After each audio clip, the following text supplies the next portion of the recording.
don't ask me why I'm wearing a toque in the middle of the summer. Don't ask me why I decided to do this on like the middle of a heat wave. But I have been reading a lot of creepy stories on Reddit lately and just like different subreddits, and I've been wanting to start a series on my channel where, well, first of all, hi guys, it's Ariana, welcome back to my channel. So I've been wanting to do a new series on my channel where I read and react to spooky stories because I'm the biggest baby, I'm the biggest wimp, and I really want to react to some stories and just freak you guys out and freak myself out. So I have gotten permission from the Reddit authors that the stories that I'm going to read today, and I'm really excited. So on Reddit there's a bunch of subcategories you can read from. So there's like no sleep, rude camera, don't f it off on me. There's no sleep, there's like paranormal stories, there's true stories, there's let's not meet. There's just like a bunch of different subcategory Reddits that I'm really excited to read from. So I have been DMing back and forth with a couple of the authors that I'm going to read from today, and let's get into freaking ourselves out. So I want to give credit to a couple of YouTubers that have kind of inspired me to do this. So the main two that I actually got inspiration to do this from a long time ago is Loey Lane here on YouTube. So if you guys don't know Loey Lane, I'll link her channel down below so you guys can go check her out. She has really, really cool stories, really awesome paranormal stories. She also has her own personal stories, and I'm going to get into my own personal paranormal stuff that I've dealt with in the past, probably in another video, just because I want to get together with my boyfriend's mom because she has a bunch of paranormal stories she wants to tell me about too, and just put it into a video. So Loey Lane here on YouTube, Haley Reese here on YouTube, and Courtney, so Cjades. She has amazing stories where she reads and reacts to a bunch of stories and freaky stuff, and she has a whole subreddit herself where people DM her and send her well, I guess videos. They send her messages with like a bunch of paranormal stories and stuff, and she reacts to them on her channel. So I think that's a really awesome form of content, and I'm really excited. So my room is so fucking hot. If you guys are unfamiliar with my channel and my setup, I have so many different lights going on around me. I don't usually have this giant chair in, but I didn't want to sit in my squeaky ass fucking chair today. It annoyed me. So today's candle of choice, I'm probably going to start using candles in here because my dog likes to come in here and pee. It's really gross, and I always clean it up, but there's always like that residue of like grossness smell that's left over. So even if I use bleach, my dog's a dick. So we have a candle today. So this is the Chocolate Marshmallow Cloud from Bath & Body Works, and I wish I had like a shelf behind me or something so you guys could see what's going on in my background, but unfortunately you guys will just have to see that my candle is here, and my Loki painting, my hat that has hair on it, my sign that says 2020 is cancelled that you guys like can't even see anymore, and then my other little painting right there that says make today your masterpiece. And well, we're not doing makeup today. So if you guys normally are on my channel and you guys are just focused on makeup and beauty related, I have tons of content on that, but I'm going to be creating this series where I'm going to be reacting and reading to stories. My channel is not just makeup. I do unboxings of different things. I do snack unboxings. I do rants. I'm gonna probably start doing story times along with this as well. And like, I don't want to put myself into one little category where I can only do one type of content, because that's just not who I am. And my interests and stuff constantly change. I've been doing beauty related videos for like 2 years now, and you know what? I'm not over it. I fucking love beauty. I love doing everything, that kind of style of content, but I really want to start getting back into more body paint, more special effects, more creepy style things, especially with spooky season coming up. Oh, I'm so excited. I know it's only August, but whatever. So we are going to find some of the stories. So one moment. All right, so please don't make fun of my reading skills because I suck at reading. I don't know why I want to do this. I suck at reading. But I found the Reddit story that I want to read. I may add another one in here. We will see how long it takes me to read this story. But this says, our village, oh my god, I fucked up already. This says, in our village, no one goes outside during a storm. So I originally read this about 4 months ago, and 2 months ago, I guess, and I was so creeped out by it. So I'm excited. It's in the subreddit No Sleep, and I will link this author down below, and I will link everything down below. So this author is posted by JTB685, so it's just like a random username, but here goes. In the village I grew up in, no one went outside during a storm. The adults insisted. Some people, like my parents, took it more seriously than others. Oh my god. Took it more seriously than others. It didn't matter whether it was a heavy downpour or a light drizzle. Any sign of rain meant my brother Elias, I'm going to call him Elias, it's like E-L-I-A-S, Elias, I'm going to call him Elias. My brother Elias and I weren't allowed out. Dad said it was too dangerous. He didn't even like us looking out the window. At school, we made jokes and wondered why the grown-ups, I love how they used grown-ups, okay. They wondered why the adults took it so seriously. One day my teacher let it slip. It had something to do with the nearby river. I asked my parents, but they said it wasn't something a girl my age should worry about. When I told Elias, he went to the library and looked up in old news stories. He found articles about the village flooding in the 80s and how a bunch of kids got swept into the river and drowned. It caused such an uproar, they put a fence to keep people away, but it didn't help. Children kept dying in the river. In the end, the mayor issued a warning, stay inside during a storm. Elias hated it. He said us being locked up because of what happened years ago was stupid. I have goosebumps, oh my god. I'm such a baby. One summer we were home alone playing in the garden when a huge storm came out of nowhere. Thunder rumbled in the distance and the trees shook so violently I thought they'd fall over. I ran inside and watched Elias from the window. He shouted back, "See? It's just water," while trudging around through the mud. Our house lay at the end of an old dirt road and before long, it got waterlogged. I tried to call our parents at work, but the line was dead. The windows rattled against the wind. It made me a little anxious. I was relieved when Elias got bored and came back inside. We watched TV for a few hours, but the reception got so bad we gave up and played board games on the kitchen table. For the first time in his life, Elias was winning at Monopoly when the power went out. I said it was too dark to finish since we couldn't even read the cards. Elias said that meant he was the winner because he had the most money, but I said no. That means it's a draw. He slammed on the table and said he's going to the shed to get Dad's flashlight so we could finish playing. I worried something might happen to Elias outside, so I threatened to tell on him. Aww. Elias said he didn't care and made his way to the back door. I flipped the board game off the table and told him there was no point in getting it now since we couldn't finish the game either way. He just said, "Well, I don't want to sit in the dark. I'm getting the flashlight anyway." I pulled on Elias's arm and begged him not to go, but he just shook me off. He unlocked the door and made his way across the garden. The wind was so fierce, the door crashed against the wall. It took all my strength to close it again. Elias's steps through the mud got quieter until they were masked by the storm completely. After a few minutes, I got a knot in the pit of my stomach. Pulling back the curtain on the door barely an inch, I looked around the garden. Water splashed all around as Elias sprinted back with the flashlight. The door swung open and knocked me over as he burst through. He shut and locked the door, then leaned against it, panting heavily. He was completely soaked. The color had drained from his face. "What happened?" I asked. "I saw something." "You saw something?" He nodded. "What did you see?" "I don't know. Something in the water tried to grab me." "What do you mean? What was in the water?" Elias was trembling. He didn't reply. "What was in the water?" Before I could ask again, something stepped through the mud outside. Oh my god, I have goosebumps. Can you guys see this? My hair is standing up on my arm. Ah! I've already read this story too. See, I'm a baby. Before I could ask again, something stepped through the mud outside. Every step squelched. Squelched? Okay. We stood transfixed at the door. Lightning struck nearby, and for a moment, a figure was silhouetted against the curtain. We screamed. As the steps approached the door, the handle turned, but it would not budge. The sink made a horrible gurgling noise and water spouted from the drain like a pumping jet. The kitchen started to flood. We ran to the hall. More water spurted around the house from the letterbox at the front door. A strange blub noise came from the bathroom. The appliances were overflowing. A disgusting black liquid seeped from the toilet. It smelled like rotting meat. We both gagged. Elias and I bolted to the top of the stairs. He looked back down with his flashlight. We listened carefully. Footsteps. They were inside the house. Who's there?" cried Elias. No reply. One more step. "There," I pointed, a wet footprint, just a footprint on the floor. With a splash, a new one appeared ahead of the last. Elias followed along as they slowly came to the bottom of the stairs. One appeared at the first step, then the second. We ran to Elias's room. He propped a chair against the door. Then we huddled on the bed. The steps got louder. A grotesque gurgling came from behind the door as a puddle of water leaked into the room. The chair slid away from the door. The handle turned, and the door swung open. Elias switched off the flashlight. The steps made their way across the room and stopped. Something splashed at the end of the bed, and the sheet was ripped from beneath us. We scrambled to get off, but a swollen hand reached onto the bed, wrapped around my ankle and pulled me over the edge. Elias dived forward and grabbed my hands. I screamed as it dragged me off the bed. I was like being submerged in water. The fingers dug into my ankle and pulled me further down. My scream turned to a splutter as my mouth went under. Ice-cold water filled my lungs. Elias reached in to pull me out, his hands barely visible in the darkness. An arm wrapped around my stomach. I looked down and saw a figure with bleached skin and dark sunken holes instead of eyes smiled back at me. Elias reached under my arms and pulled. My head rose above the surface. I grabbed the bed, I wrestled a leg free and kicked as hard as I could. The arm relinquished its grasp and Elias hoisted me back onto the bed. I lay on my back, gasping for air. Before long, the lights flicked back on. Elias searched around the room and turned to me with a blank expression. The floor was completely dry. He checked the hall, looked back, and gave me an okay sign before disappearing downstairs. I dried myself off and changed my clothes. Elias came back and said the storm had eased off, but the road still looked bad. It would be a while before Mom and Dad could get back. Then that night, we slept in our parents' bed with the light on and agreed not to say a word about what happened. Who would have believed us anyway?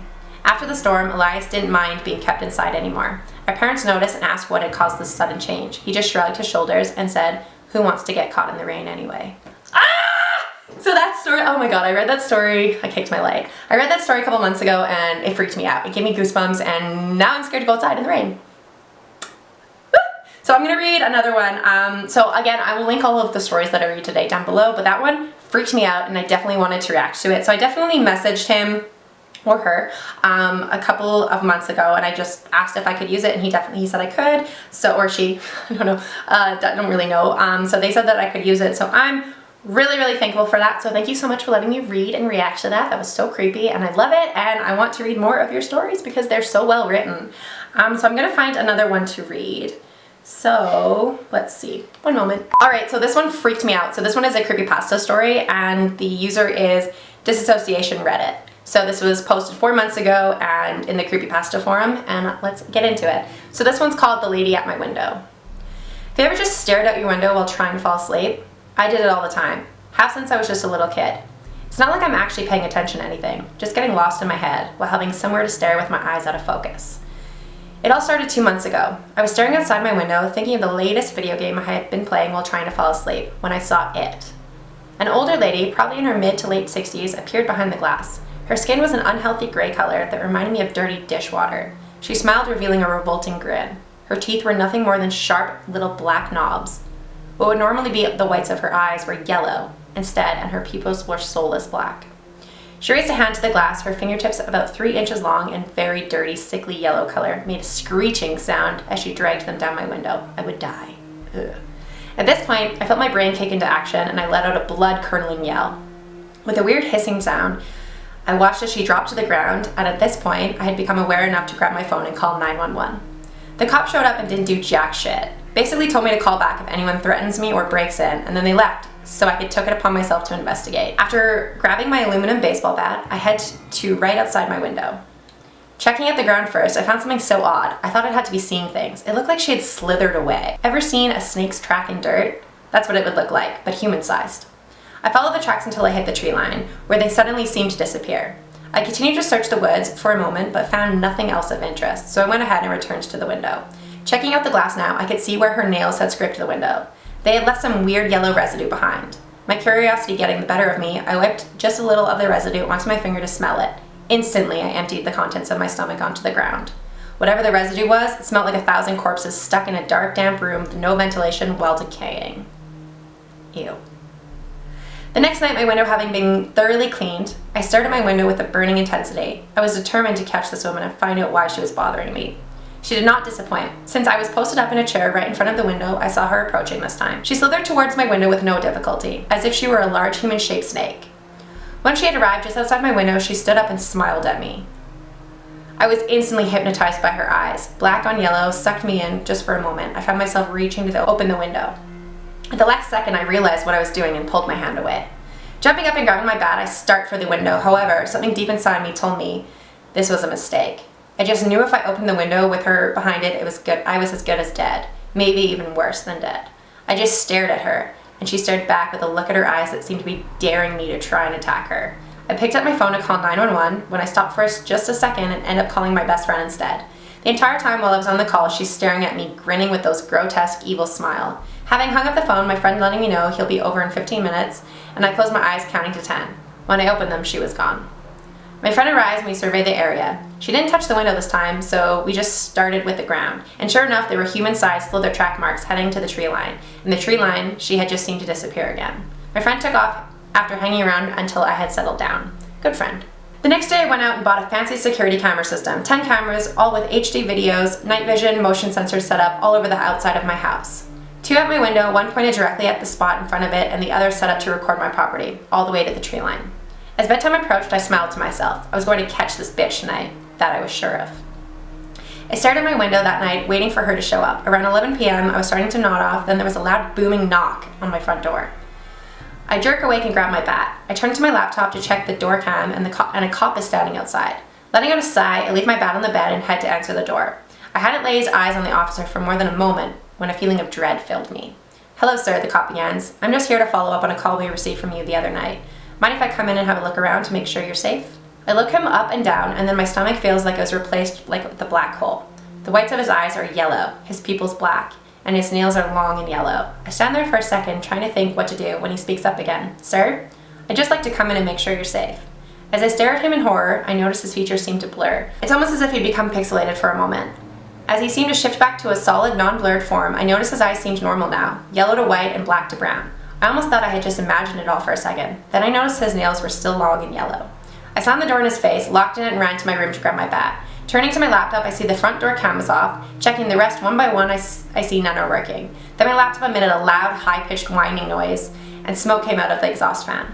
The smell of the smoke made me empty my stomach. It smelled like a putrid residue on the window. At this point, I knew the HDD was fried, which is where I had all my video footage recording to. So the next day, I packed up and moved out. Been staying with my friend since. I haven't seen whatever it is since, but I hope I never do. I don't stare at the window at night anymore, and I haven't slept very well as it has invaded my every dream. Sometimes at night, I swear I get a whiff of that horrible rotting smell. And that's the end. Oh my god. Okay, I swear I've read like an extension of it, or maybe it was another story that I read that it had like 3 different parts, but I swear there was like more to the story than just that. When I go to dissociation Reddit page, I don't see a second part to it, so I guess that's it. We're gonna read one more. I'm gonna find a shorter one, and we'll read one more and react to one more, and then that'll be it for this start to this series. I'm so excited. I also need to like figure out where I want to set up everything, and like if I want to sit on the floor, if I want to sit in my living room, if I don't know. I just feel like sitting in this little studio is just kind of like, it's not weird, but it is weird. Like I want to be comfy when I read these stories. I mean, like I'm comfy in my office chair. This chair is so comfortable, but like I'm so warm in here. It's so fucking hot. I feel like I am melting. But let me find another story and we'll react and read to one more. All right, so I'm gonna read one more story. So this is from the Reddit user 3 Toes of Harding County. So it's called Woke Up to Myself on the Side of the Bed. All right, so this happened to me when I was about 10 or 11. I was sleeping in my bedroom at my grandmother's house. My bed is directly in front of the door, but on the other side of the room. So if you were to sit in it and face the door, you could see all of the bedroom and all the way to the kitchen. I remember waking up to a scratching sound, like something was dragging itself across the floor. So I looked at my door and saw something dragging itself through the hallway and to my grandmother's room. But then I told myself it was only my imagination. So I turned around and tried to go to sleep. After trying for I don't know how long, I decided to go to my living room to watch TV since I didn't have one in my bedroom. It was normal for me not to be able to fall asleep. And as I turned to the door, I saw myself on the side of the bed, kneeling and smiling. But it wasn't exactly like me. It was like a version of myself, if it was like some kind of creepy demon. Peeling, scratched skin and bones, a creepy as hell smile with way too many sharp teeth and wide eyes that had no color to them. Like any normal child, I turned my back to it and prayed to God that it went away. After a moment, I could hear the scratching noise again, but I didn't dare to turn around. So I just laid for hours staring at my wall while occasionally hearing the scratching noise again, or even breathing if I paid enough attention, until the sun started shining on my window. When I woke up, there was no sign of it ever existing. No scratches on the floor, even though I could hear it scratching. No doors that were closed now open. Everything was exactly like it was before. When I told my mom, she just told me it was a nightmare and that it had never happened. So did my grandmother after I asked her if she had heard anything.